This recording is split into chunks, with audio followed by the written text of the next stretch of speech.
Bonjour à tous, c'est Wiz, j'espère que vous allez bien. Personnellement ça va plutôt bien, je suis quand même un peu malade et surtout je suis bloqué, c'est-à-dire que je peux même pas tourner ma tête à droite. Et là je me tords de douleur pour enregistrer l'audio de cette vidéo, donc j'espère vraiment qu'elle va vous plaire.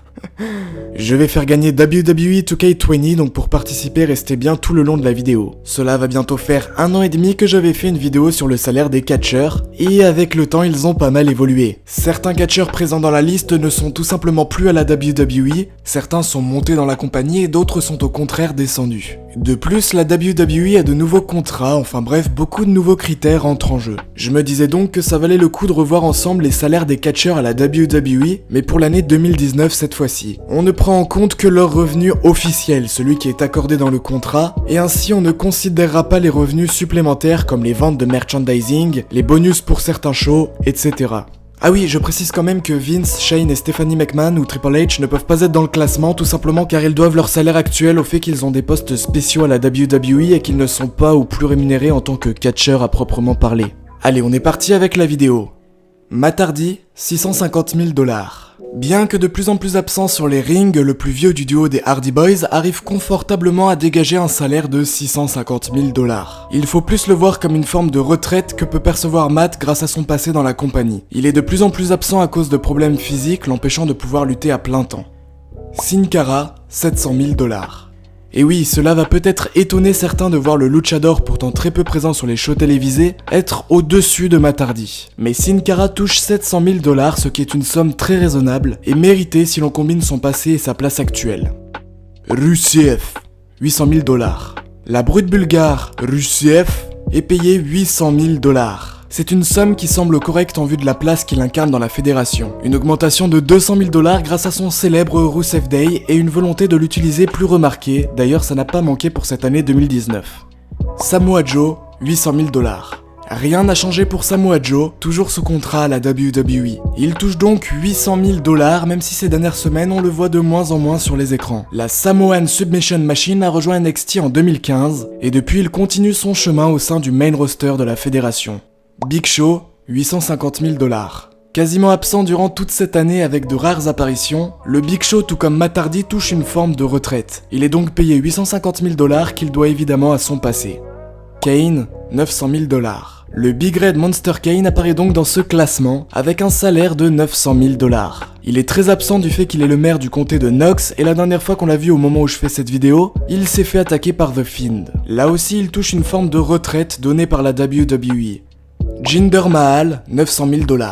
Même s'il est actuellement en très grande redescente au niveau de sa mise en avant, Jinder Mahal a gagné 900 000 $, notamment grâce au fait qu'il a gagné le titre il y a un bon moment déjà. Jeff Hardy, 1 million $. On continue avec le second frère du duo Hardy Boys, Jeff Hardy, qui touche la somme d'1 million $.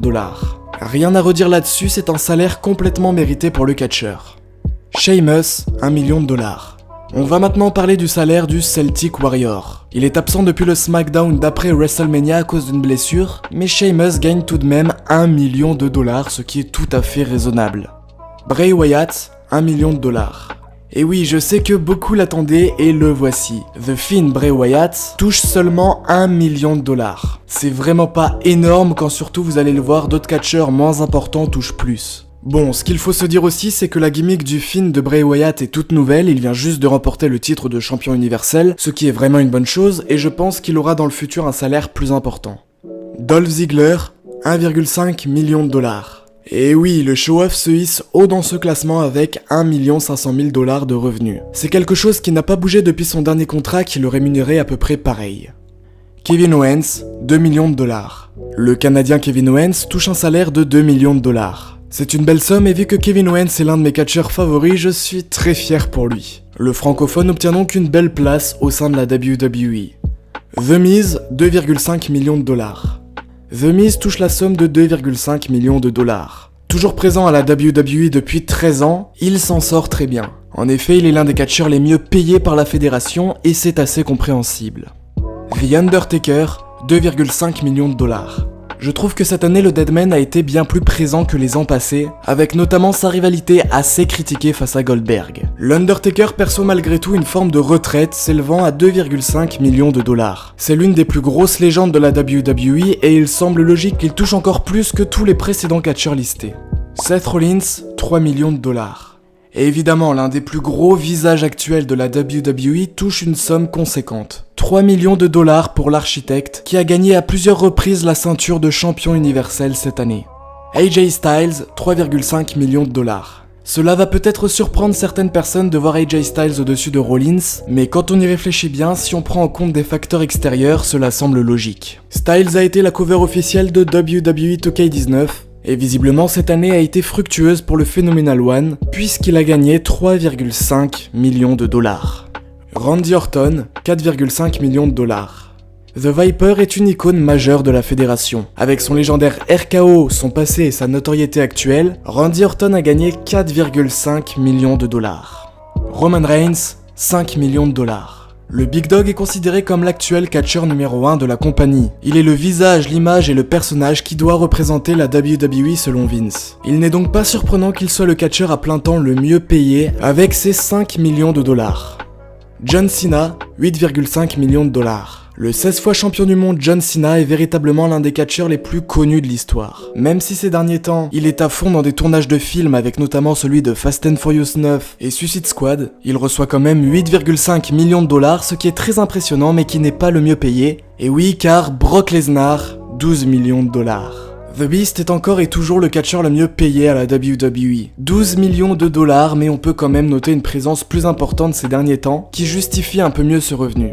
Cependant, il reste quand même énorme et c'est dommage de se dire qu'il est quasiment 10 fois mieux payé que la catcheuse la mieux payée actuellement à la WWE. D'ailleurs, dites-moi si vous êtes chaud pour que je fasse une nouvelle vidéo sur le salaire des catcheuses. Voilà, on arrive à la fin de cette vidéo. J'en referai peut-être une à la fin de l'année 2020 pour voir quels auront été les salaires des catcheurs durant cette année. Je vous ai dit que je faisais gagner WWE 2K20. Pour cela, c'est tout simple, lâchez un like si la vidéo vous a plu et commentez. C'est pas du tout obligatoire, mais ça m'aiderait vraiment, donc merci à ceux qui le feront. Le lien pour participer au concours est dans la description, bonne chance à ceux qui participent. D'ici là, on se revoit très bientôt pour de nouvelles vidéos.